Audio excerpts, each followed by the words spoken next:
Smart. All right, everyone. So, as I hinted on my social media, we have one of my biggest guests today in the last 2 years running from my reformatted podcast. This is the Autistic Experience podcast, and my name is Benjamin. Today, I have the honor of welcoming a co-founder who started a nonprofit that actually, in this industry, to be able to run 10 years, actually quite impressive. Not as it's impressive to the point of challenging some of the more traditional nonprofit organizations in the metro New York area. Today, I'm welcoming co-founder and CEO of the Knowledge House, or TKH, Jerilyn Rodriquez. How are you today? Thanks, Benjamin. I'm doing really well. I'm excited that it's the holiday season. So thanks for having me on your show. You're welcome. And actually, I appreciate that you made the time for this. So I have some similarities with the podcast. I modeled this a little more after, if you're familiar with Diary of a CEO, Stephen Bartlett, you familiar with that podcast? Mm-mm. Basically, what he likes to do is he's morphed into a whole storyteller. So I used to actually go completely by script at the start of the whole podcasting experience with me. But now that I've been running this for 2 years, I don't actually need to, go with scripts as much. It just serves as kind of a basis for a conversation. So what we're going to do now is we're going to kick this off by looking at our stories. So what I'm going to do is I'm going to let you tell your story first, growing up in the Bronx, and then we'll see similarities in where my story is coming from Northern Westchester. For context, just so you know, there is going to be a similarity in there. I can guarantee you one thing, because I don't know what your situation was like, but I grew up with basically my mother and father divorcing at 5. And Okay. he did stay in my life, and he still helps me out, even right now.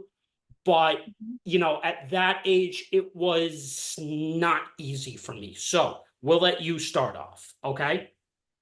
Okay. Thanks for the opportunity. And we probably have a lot of similarities because I grew up in a single parent household. So as you mentioned, I grew up in the South Bronx, New York. Um, it's where I've been really my whole life, with the exception of the 4 years when I went away to college. I actually dormed at Columbia University, but I was like, across the bridge, very close. So I've always been very close to the Bronx, where I've been raised. And I grew up in the Yankee Stadium area.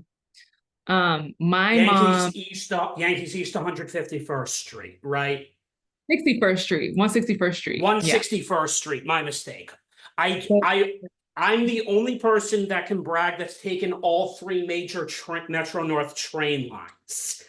Yeah, literally. There's one right on 153rd. Yeah, Yep. I've taken the Harlem line. Hold on, let me unplug this, because no, maybe not. I've taken the Harlem line, the Hudson line, and the New Haven line, especially now with where I live. So I've been on all three, including the subways. Yeah. So, okay, single parent household. What happened with your father at a young age? So both of my parents are immigrants from the Dominican Republic. So, like the traditional coming to America story, um, my dad came first to try and make sure that then my mom can come. My mom couldn't come with him, and so she came years after. But there's a big gap between when I was born and when my older sister was born, because my parents were separated for almost 6 years.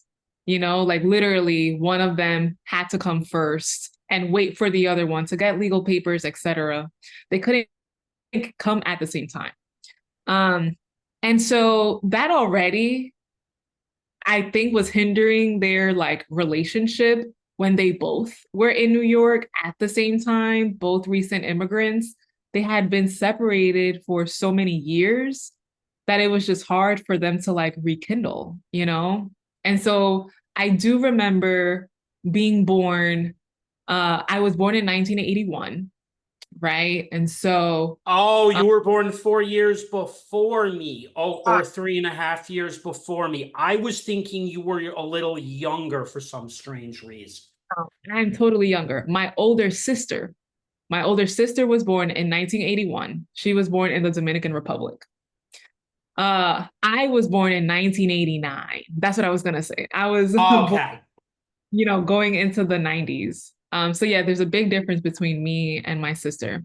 But you're Um, not considered cusp millennial because cusp from you're still an 80s kid just like me. I was born in 85. Now, interestingly enough, yes, that story is actually very similar because my parents divorced when I was 5 years old. But the problem was they got married in their late 20s since my dad's father, who passed in 2001, had been an Orthodox Jewish immigrant from Poland who only spoke Yiddish and barely any English. He actually owned a business at one time, and his hearing eventually shot because he worked with really loud old school printers. And my father, lost their mother at 7. So he had a very difficult time relating to my aunts. One of the two aunts, the middle one, passed in 2020, right after COVID hit. And then, so anyway, my father and mother divorced when I was 5 years old. Strangely enough, he would get remarried again for a second time, but only this time he was in his 40s and he was a little more mature when he had my brother and sister. Ironically, out of the three between his two marriages, which two siblings do you think did better? They did. I mean, he was more mature, right? You're saying so. He Is wasn't he's been a financially good supportive father. The problem is, especially for me being on the autistic spectrum, that, is what is unfortunately money doesn't solve every problem. This podcast specifically, when discussing autism, we also are big on mental health on this podcast, and especially for somebody growing up from 5 through 18, which are the formative school years, money can't solve everything. They say money sometimes solves all their most problems. Look at Robin Williams. Did money really solve most of his problems? No. yeah. It's so interesting that you mentioned that. I would say, like, for me, maybe one small difference is that my father didn't have like a education, before he traveled to the United States. He did school up to 8th grade in the Dominican Republic. So, like, he just couldn't afford to stay in school. He had to work to take care of his poor family. Very different from my mom. She did K through 12 in Dominican Republic, and then she became a teacher in Dominican Republic. So she went to college to study teaching.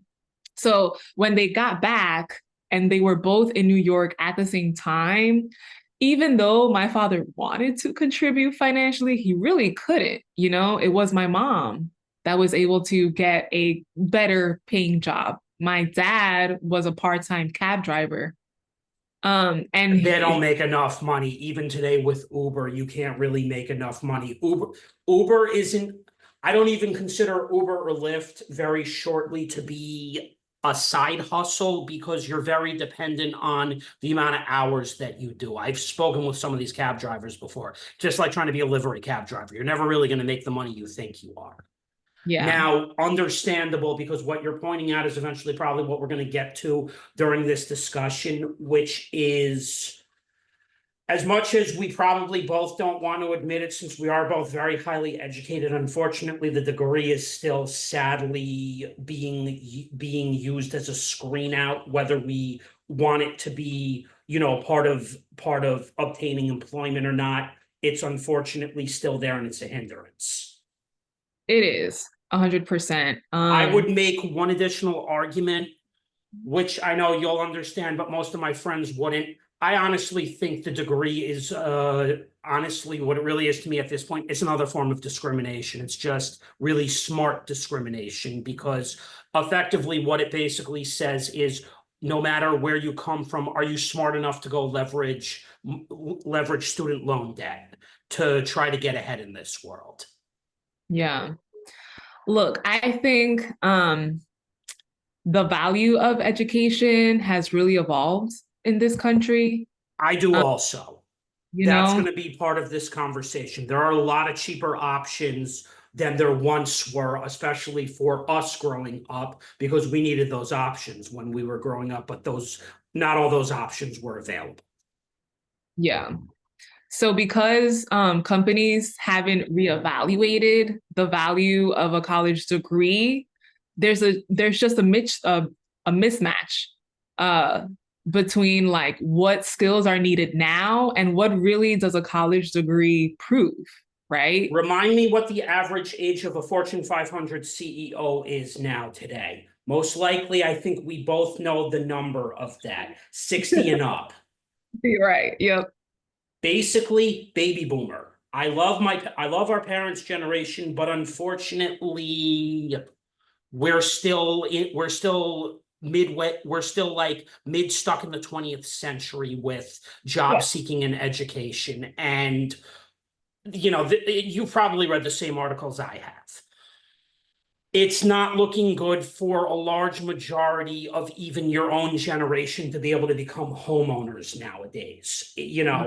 Whether one thing I will say, where I respected that, where I can respect what you started, I do think tech skills can bridge the gap toward getting you better pay, but the issue nowadays that you just pointed out with corporate is recognition of where did the skills come from.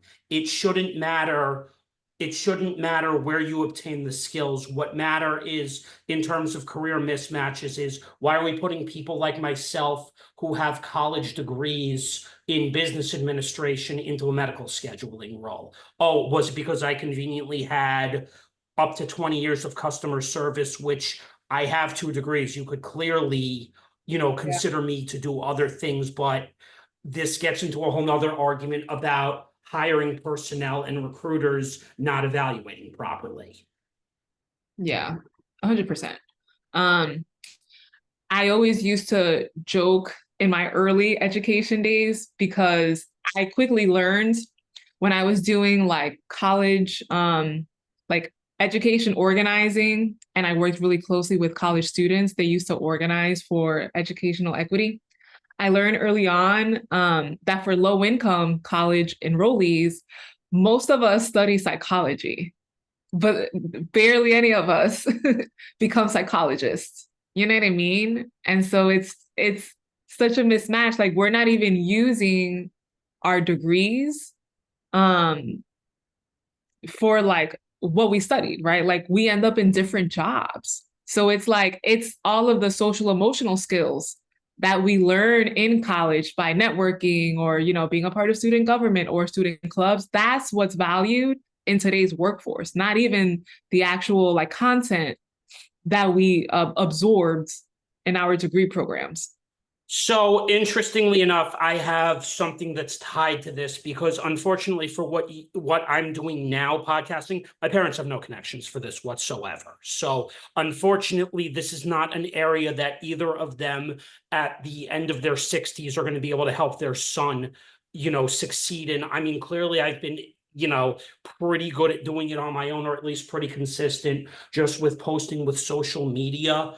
The issue is I have a group of old friends, which, in my story, You are only as good as the 5 to 10 people that you're around. So if you're around 5 to 10 people who are unfortunately 9 to 5 workers, that's what they want you to do. And they're not going to understand, especially for someone like myself who's considered neurodiverse or autistic.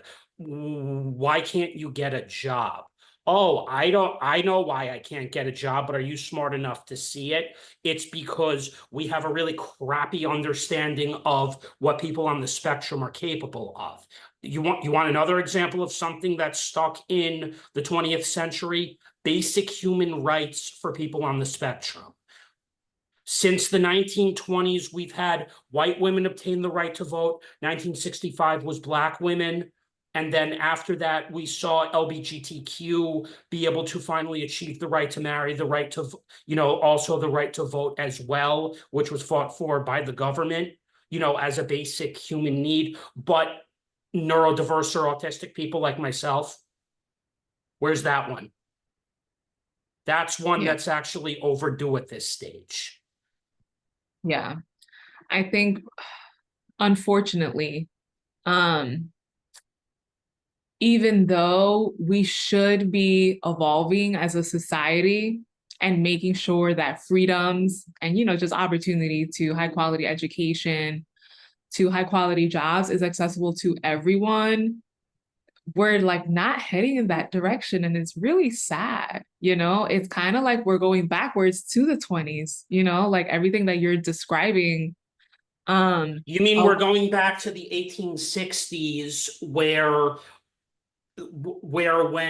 when Black people got freed off the Southern plantations, what did society do at that point? They just came back and they just came back with another idea where basically it started applying to everyone. One of our mutual contacts who sometimes posts on LinkedIn, I just ran across a post when I used to talk with her, when I used to interact with her, especially on Facebook, she used to show these interesting videos back in the midpoint of the 2010s last decade. Are you familiar with Decoded on MTV? Yeah. They talked about redlining. And when I learned what redlining was, I'm like, wow. So basically nobody's free at this point because you're trying to prevent a group of people from basically being able to access a loan to buy a house. Yeah.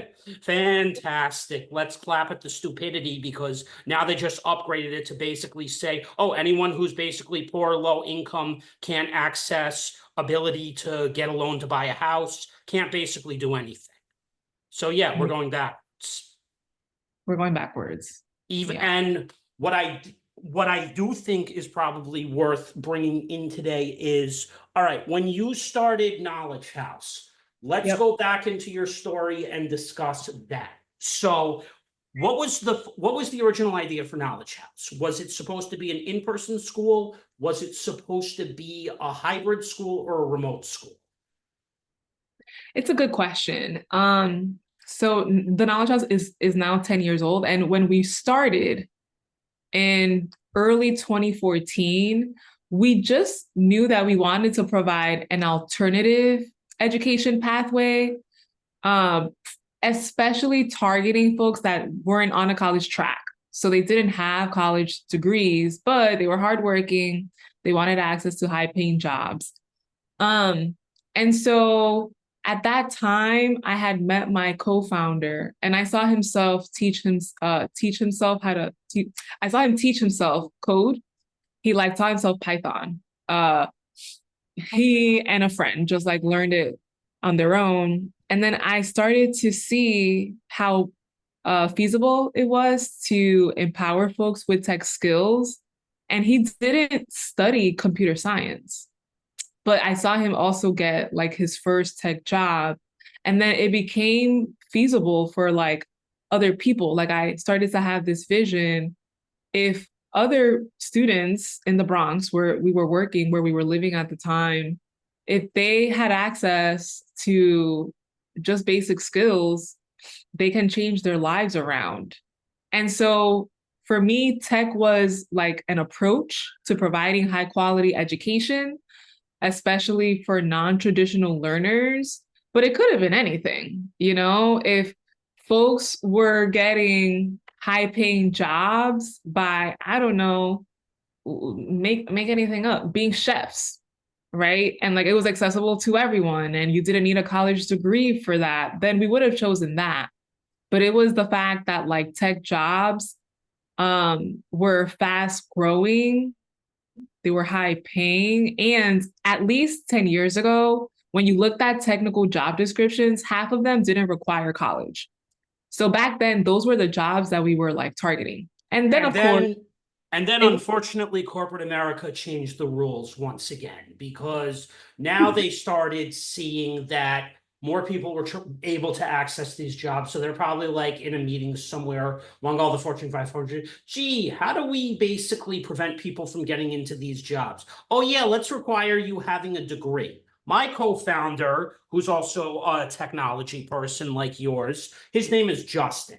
He's been doing this project with me for 2 years where he loads everything. It started out as basically with the podcast, me and three other people, interestingly enough, because I'm trying to go into media, much like yourself. So I ended up in entrepreneurship, not because I wanted to, but out of necessity, because unfortunately, I showed you my resume. If the best that I can get placed in at this point is basically patient scheduling, customer service, then something tells me the system really has no clue how to evaluate people like me. yeah. And I think you're absolutely right because it's what I've seen with a lot of our students. You know, if they don't have a college degree, they have to do twice as much work just to articulate their value, you know, whether it's through a certification that they have to get because they don't have that degree, or they have to showcase their projects in a portfolio. And, you know, in my alma mater, I always knew that a company like Facebook, which is now Meta, you know, they used to hire at a minimum 30 engineers from my alma mater every year. And I remember being friends with a lot of those computer science students, and like they were learning a lot of theory. You know, it was computational thinking, computer science theory. They were not creating portfolios, you know, and they weren't getting certifications while they were enrolled in college.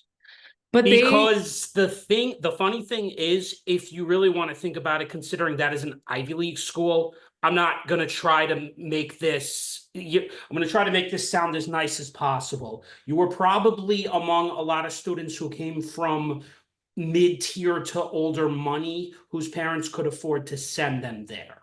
That was the high school that I went to. I went to Cross River. So for someone like yourself, for her family to live up there in that part of Westchester County, you would literally need both mom and dad making high six figures yeah, easily with um, PhD. That's how expensive Cross River is. The education was fantastic, at the high school level. The support services were great for somebody, in my case, on the autism spectrum, because another woman who posts frequently, who actually worked at the same company that I'm taking a lunch break from right now to do this, also, her son went through there. He loved the school. And I don't have anything against it, but if I look at, my trajectory 20 years later, did that high school education really help me the way it did everybody else? Everybody else that I went to school with went to much better colleges than I did. I didn't get to go to Columbia. I would say I'm dumb as rocks, but I'm not. It's just the way testing, is done to me. And I'll give you an example. This year, not just your assessment, I don't blame your assessment. That's because this is all new to me, looking at tech for the first time. So, the first assessment result was actually pretty good. It's the second one where I'm like, oh, 6 points off. I might have to tinker and study a little more to try to attempt this again next year, because that fellowship would be very beneficial toward someone like myself. I'm not throwing that under the bus, because then imagine trying to learn how to imagine this. Are you familiar with Primerica? yes. Yeah, those opportunities. Try learning the world of insurance. you know, yours is a little more understandable in comparison because nobody wants to really buy those like life insurance products as they have a difficult time trying to understand where it fits into their life. Try learning rules and regulations and the language of insurance in the first place. What's cash value? What has cash value versus, you know, what doesn't have cash value? Is term life better than whole life? That kind of thing. That's a whole new language also. Now throw one more little fun one in there. I took an 8-week project management study session in which I can understand it better. Testing results have not been great, but project management is a new language. The only reason this makes a little more sense is because if you really think about it with the podcast, that's a project in itself. So this is one of the 3 that I attempted this year that actually made the most sense. Insurance, you know, I was just talking with a couple of the mentors at Saturday at a event, and I'm like at a point where I said, I'll recruit for you guys, but me trying to pass the insurance exam one more time after 4, you know, attempts with this, it's probably not the right investment. What would be a better investment is project management, and then, you know, dedicating some more time to things like Python for, you know, what you have to offer. Because, you know, with Knowledge House, what you foresaw is not just the need for digital literacy, but the whole idea of being able to function for probably the remainder of our lives. Yeah, absolutely. Because unfortunately, I'm guessing what you also saw is the fact that if we go to digital, you're going to have a lot of people who are going to probably have to try to learn this for the first time because this wasn't what they grew up with. Yeah. My CTO has been, and then you can take over. My CTO basically even said to me the other day, Justin, he's like, the only reason I've been on you about computer science, even if you just understand it at a basic level, is because I don't want to see you in a situation where you can't afford the apartment that you have. Yeah. No, absolutely. I think definitely during the pandemic, we saw higher demand for tech training. And at the same time, the digital divide was just so in our faces that it was evident like folks don't have the web fluency skills needed to even persist in a program like the Innovation Fellowship, for example, or like succeed in a tech job. And so we actually launched a digital literacy program. I think you attended, right, Benjamin's? Are you referring to the one in Newark? Yeah. So this year we did it in Newark, Westchester, and Atlanta. And you know, those are basic tech skills that we teach folks because at this point, every job is going to be a tech job if it isn't already a tech job. Like you just need very basic foundational tech skills to make it through work. And so it's a different audience than the Innovation Fellowship, though, you know, but but something like that would probably be perfect for somebody like me starting off the basic program. Yeah. I mean, folks found a lot of value. And so folks even feel a little more ready to pursue or apply to the Innovation Fellowship because they did the digital literacy program. So like it's all about being responsive to community need and being open to evolving, which is what we have done, you know, like I think that's what's important for us for like the past 10 years. We have focused on tech training. All of a sudden we realized that the general public needs basic tech skills. All right, well, let's offer digital literacy now. But of course, things are out of our control as well, like the industry, you know, like our job outcomes really depend on tech companies being open to hiring talent that's not traditional. And so that's where they just have to step up. So it's funny because you're using some buzzwords that I've even seen for myself on LinkedIn. A lot of this is so coded. We're going to try to simplify it as much as possible. Basically, you don't want to hire people who's not from your supposed circle. Basically, coming from wealthier communities. And listen, I came from that world, and you can imagine the frustration that I've undergone for the last 10 years. Like, for example, on your Instagram, I saw that you were finally able to get married, to which I would say congratulations, because you really built something and you definitely deserve what came with it. I'm unfortunately, with our own age group, I'm going to probably be as honest as possible about this. This isn't on you at all. This is just how life went. When in 2016, when the income inequality discussion started finally coming up, it didn't get simplified, but we brought it back in a different way now, where what is it? Pundit Ben Shapiro said, I don't think I would so much word it as income inequality as much as income trajectory. So for somebody like you, entrepreneurship became an option that you could pursue. For somebody like me, it's now become not an option more. I'm being pushed into it because of all this traditional, or basically, we don't accept people who can't go to college and leverage debt, which is basically the cost of entry. Yeah. And I try to hide my frustration as much as possible, because I know not everyone understands it, especially in my old circle. But unfortunately, it's something they have to think about as parents now as well, which is, oh, this could be me one day. If he's feeling crappy, how am I going to feel when that stuff happens to me? Yeah. I think with across identity groups, there are so many intersections. Like I can say that I am one of the marginalized, one of the most marginalized groups. Like I'm part of them, right? Like as a Black person, as a woman, someone whose family is from an immigrant background. And at the same time, like you said, I went to an Ivy League institution. I did receive a high quality education. I didn't pay for it, thank goodness, but I did get in. And with that comes a lot of privilege.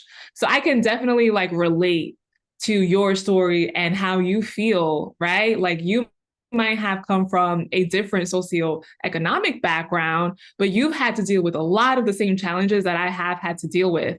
And so, Yeah, yeah, I like think. for example, try explaining to the same group of people what autism is, and most of them are like, oh, actually, how about, here's a great analogy for you.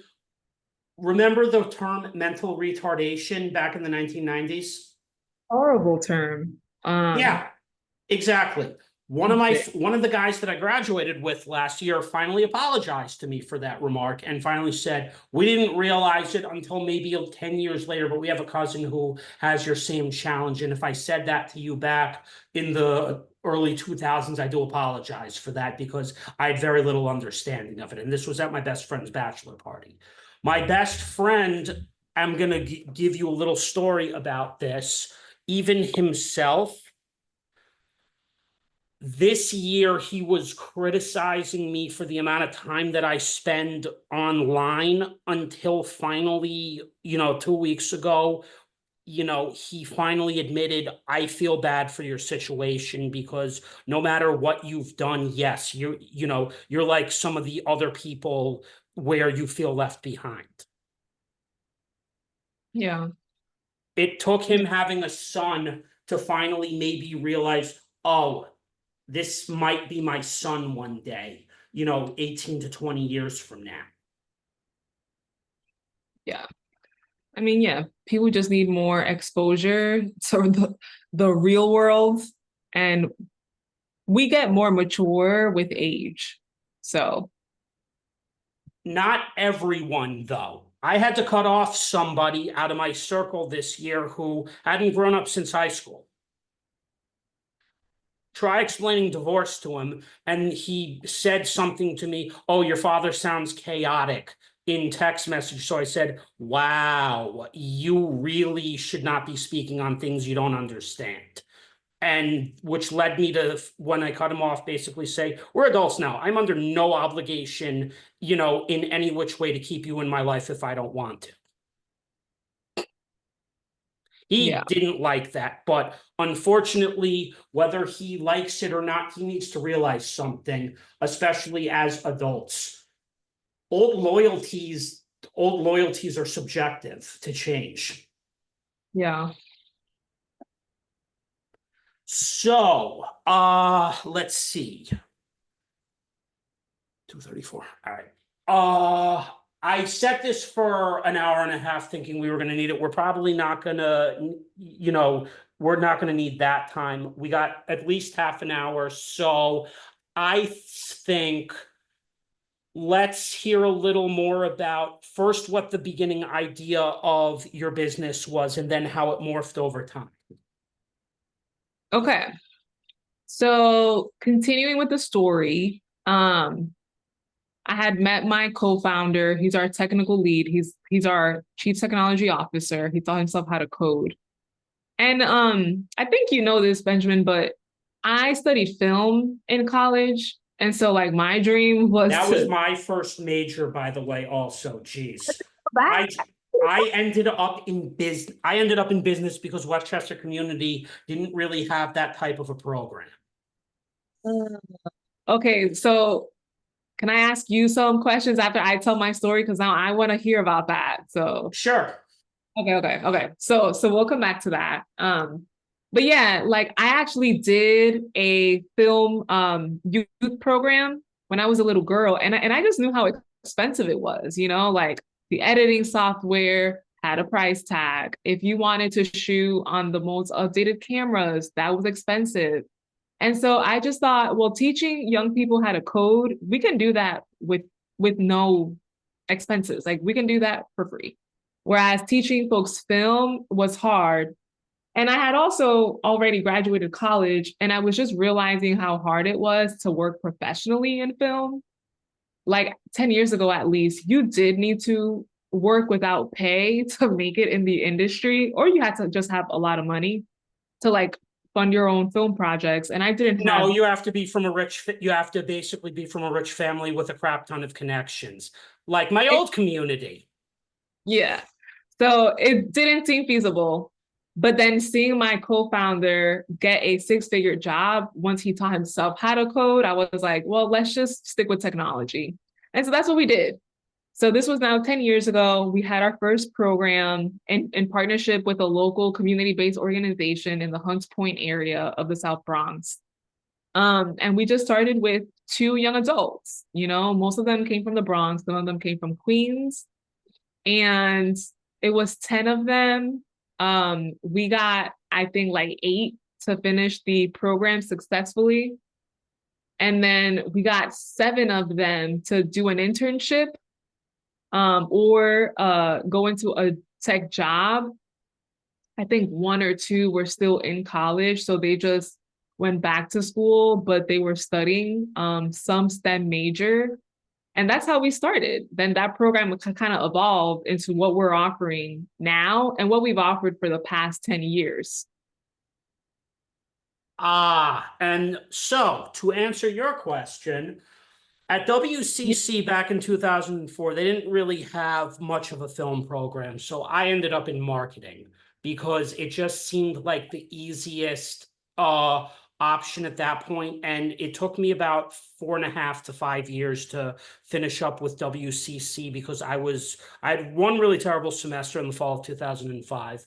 Then I was part-time for 1.5 years, went back to full time, but my biggest stumbling block was Math 116, to which when I transferred over to Mercy College at the 4.5 to 5th year point, took me 16 tries and 16 failures with Math 116 until I passed on the 17th. And that was spring 2019. What? Was that a class that you had to take? Yeah, no matter the major. And quite frankly, what I said for all those years is whether I'm a film, a business, or a marketing major, you should find a more specialized approach to teaching math that would be more friendlier to someone like myself than trying to get me to learn the way everybody else did. Yeah. Yeah. I mean, I understand why the Department of Education and the government thinks you need math, but you don't really use math for everything other than basic financial literacy nowadays. Yeah. I No, would imagine you've said all the same things I've been saying or vocalized it for a bunch of years. yeah. I mean, um, core curriculums are just really hard to navigate, you know, like you have to do it really well. And the purpose of the core curriculums or the prerequisites, whatever is mandated, needs to be tied to real outcomes or real life skills, you know? Um, I myself, I did have to complete like two years of core curriculum at my alma mater, so that I can be eligible to declare a major. And I remember our core focused more on like philosophy and understanding art history, music history. Like it was, you know, and I did appreciate it because I like reading about philosophy. But am I using that on a day-to-day basis? No. Now, I do feel like I know more about civics, and I think that is really important in today's world. Like folks need to be civically engaged, civically educated. So I have that. But a lot of core curriculums don't have that like foundation. It's more like checking a box, let's say. Four things that I think probably everyone should be coming out of school with, aside from Already. civics is one of them. They really need to learn taxes. I would say all of personal finance, but you really need to understand taxes, because I liked your events, but when they cited the salaries, problem is because I make about 42 for what I do, it also gets eaten away by 3 different levels of taxes. Yeah. So I think I worked in the nonprofit myself.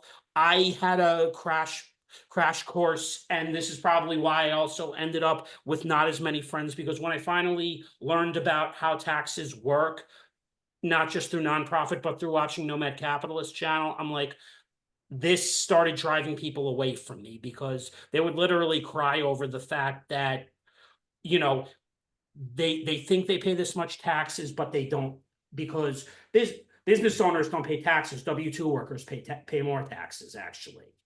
Yeah, yeah, I know. It's like a new you know, truth that's been like revealed. Like the wealthiest folks are great at avoiding their taxes, and it's the poorest people that are paying the most taxes if they are paying taxes. And so really sucks. Inequities all around. And that's one of the reasons why I also probably ended up in entrepreneurship as well. Is it's not that I want to, it's not that I want to do entrepreneurship. If I had my choice, I just ended up realizing this is one of my better fits. Now, something else I think kids should be leaving high school with, that I think we could, consider discussing in circles with education, is instead of pushing people to college right away, because Justin and I discuss this frequently. I don't know if this came up with you and Joe. How about letting students, before they go to college, experiment? Pick an area that you think you're going to be interested or good in, work at it, like me with the podcast. Look at when you saw the early parts where I relied on the script. Basically, today I don't need to really rely on the script that much, because I consistently, am not just doing digital marketing, but also managing social media platforms. Think about 2 to 3 years consistently, which also includes posting on social media platforms, how highly intelligent somebody like me is. I worked really consistently at this for up to 2 to 3 years and didn't realize I had this level of talent. If I had dedicated the time to this back in my 20s, which me and one of my other co-founders who I went to high school with originally discussed, imagine the direction I could have picked to go to college, and then maybe the outcome for me would have been different in terms of employment. Yeah. I Yeah. think it would be worth having, the future generations pick an area you're going to be interested in, be it computer science, be it coding. work at it consistently for a year or two, then study it, in college. But if you look at the Europe model, where, you become a master over time. We don't do Yeah. that here. Instead, we send people to college with barely any idea of what they want to do. Then we expect them after 4 years to pick a job. Now, that just sets everybody up for failure. Yeah. Yeah. It really does. I'm sure you would agree on that. Well, I think that project-based learning is so important. That's why, like at the Knowledge House, our classes take shape in like different formats. So within a 4-hour session, you might have like a mini lecture, but then you're broken up in teams to do group work.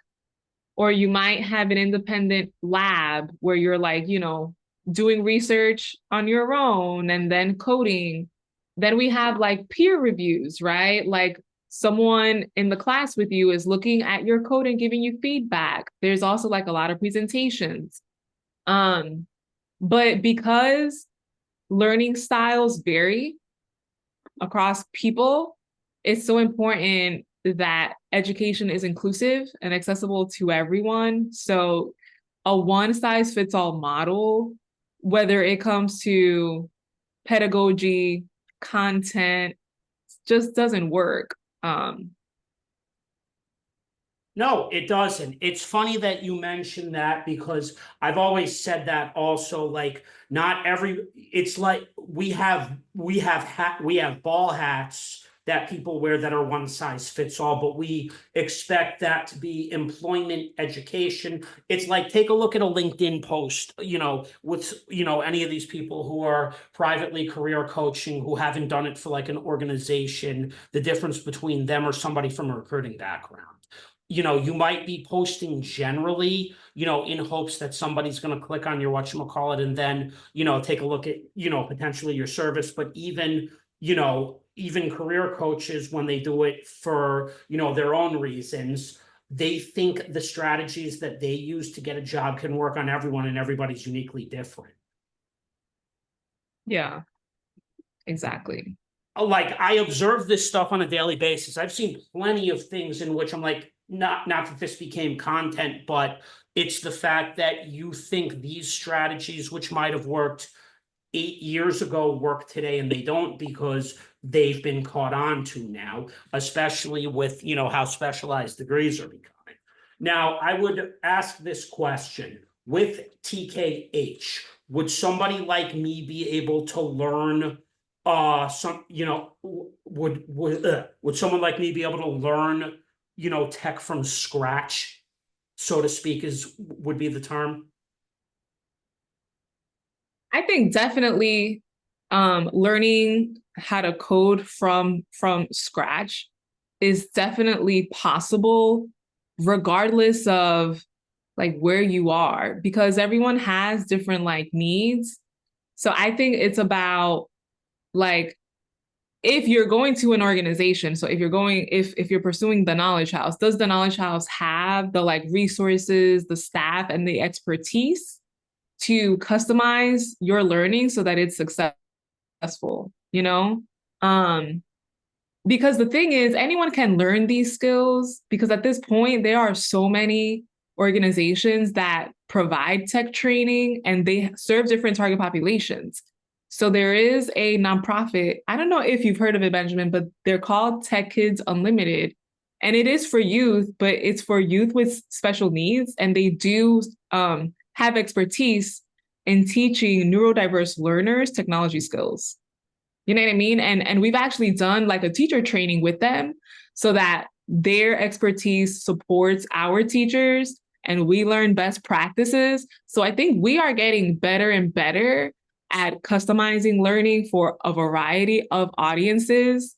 I'm not sure we're the best though. Like 2 years ago, we actually got an applicant and they were blind. So like they needed special like technology equipment to learn how to code. And so we had to make a choice. Like we really couldn't serve that person because our instruction is live via video, like if it were audio, then maybe it would have been possible. So I think like every teacher, every organization that's providing education services needs to be responsive, and they need to really learn how to deliver high quality instruction and also know what their limitations are.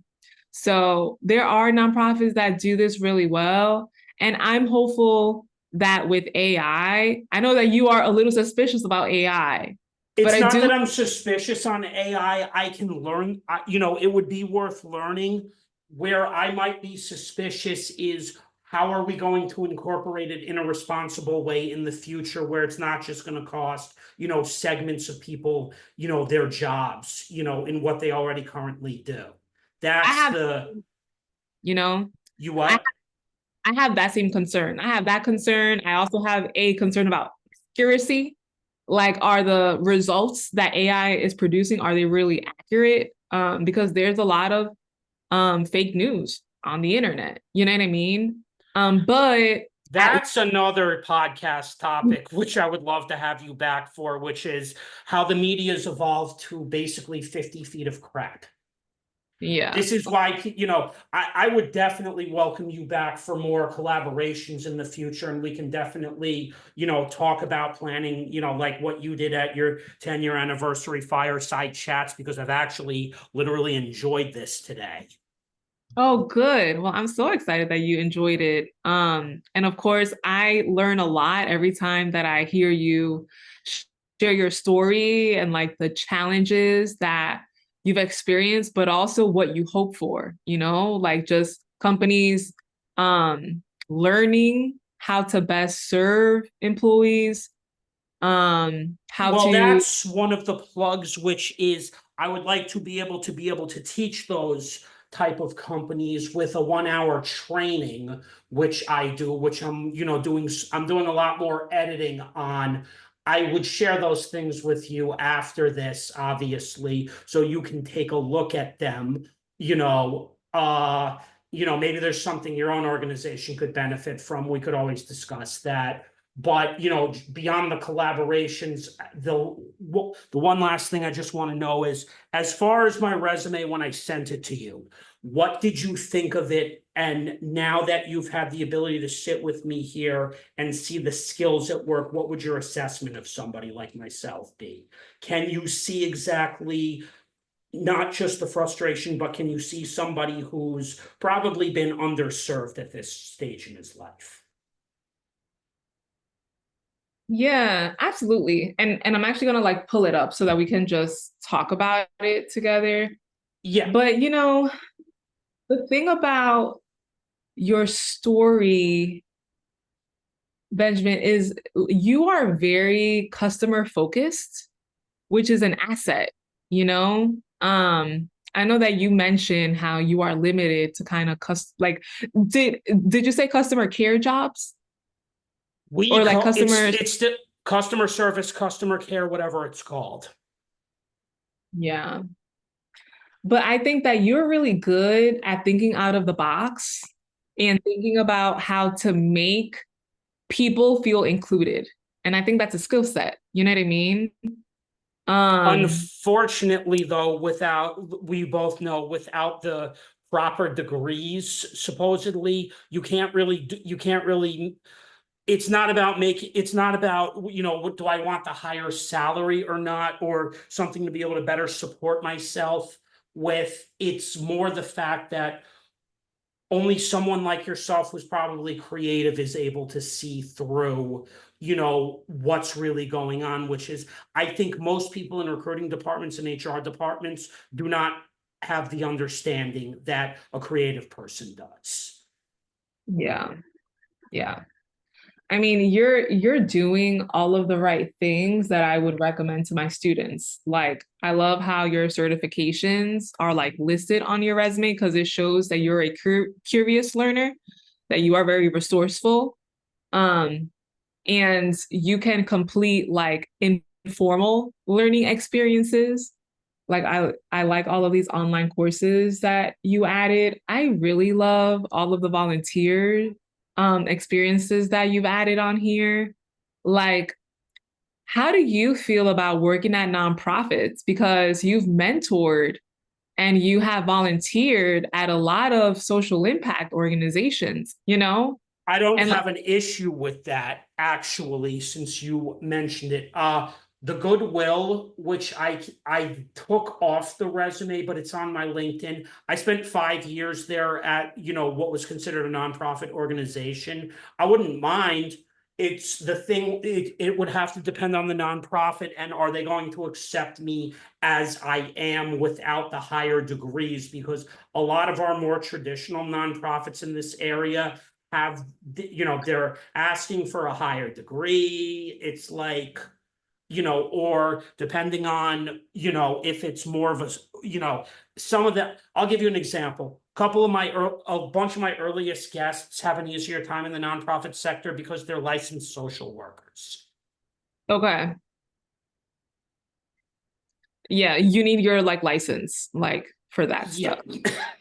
But It like, depends on the nonprofit organization. I could start, I research here or there depending on what the organization is. I'll probably do more research, as we go through the rest of the year. But yeah, I wouldn't mind, going back to that direction. But it would have to be at the right 2 to 3 of the right circumstances before we even discuss salary. My biggest prerequisite right now is can't go below 22, can't go below 22 hourly, yeah, and preference for a hybrid or, remote role, because honestly, at this point, I'm done with the commutes. okay. I was gonna ask you, like, how far are you willing to commute? So you either want something remote or something local to you? I would go into New York City depending on the situation. Okay. But it would have to be it would be hybrid. Do you, oh, you're asking because I guess you would have, you're trying to get an idea, right? Yeah, I'm trying to figure out because like um with your volunteer experience, your skills and like, like where you're working now and where you worked before, it just looks like you would be a good fit for like um customer service roles at nonprofits. So don't think case manager because you need to be licensed for that, like to be a licensed social worker. But like, have you thought about counseling? Like counseling or like a program coordinator, especially if you can reteach some of the skills that you learned online. Like, I would be fine with, you said program coordinator or project coordinator? Program coordinator, those were oh, the kind of roles that I was actually trying to figure out how to get into. okay. Yeah, I mean, I think that your resume, presents your skills in those areas. Like, can you teach someone like database cleanup? Can you teach someone project management? You know? Yeah, especially because if, like I said a little earlier, when you look at the podcast, that's a project in itself. I've done other types of projects from school years ago. I've written articles, I've managed a lot of different things. Okay, great. And you have a basic understanding of Spanish? Yeah, I've worked with bilinguals since going all the way back to 2008. Those are good skills. Yeah. Yeah. And like I said, I'm still trying to figure out how with all of this now, I'm, where I am. It's not that I can't advance up. It's that, the biggest thing is going to be, I would probably need more tech skills, much like yourself, to probably be able to better function. And, I'm not, Justin's on me for, learning some level of computer science, and it's perfectly fine. That's going to probably tie everything all together. Right. So Yeah. now that Well, now that we've discussed that, All right, so looks like I'm gonna end here today. I very much appreciate you taking the time at holiday for this. And I'm glad that, not only did I volunteer within your organization, and I'll continue to do that, but that I could finally meet you, get, in person and then doing this. Also, Yeah. get some really credible advice, because I will say this much, not just reading your story and then looking at some of the different interviews that you've done. I put you, along with Justin and everyone who's come through my podcast, in the mentor type of an area.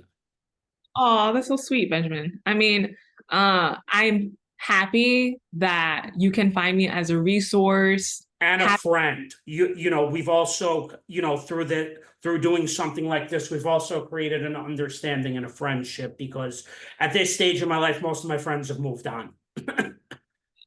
No, I mean, I really value when I can learn from people. And so you're someone that I'm always learning from. I'm always following your LinkedIn posts and your conversations online. And so, yeah, So you've been monitoring me all these years. I never know who actually, pays attention to what I write or not. That's always the most interesting thing.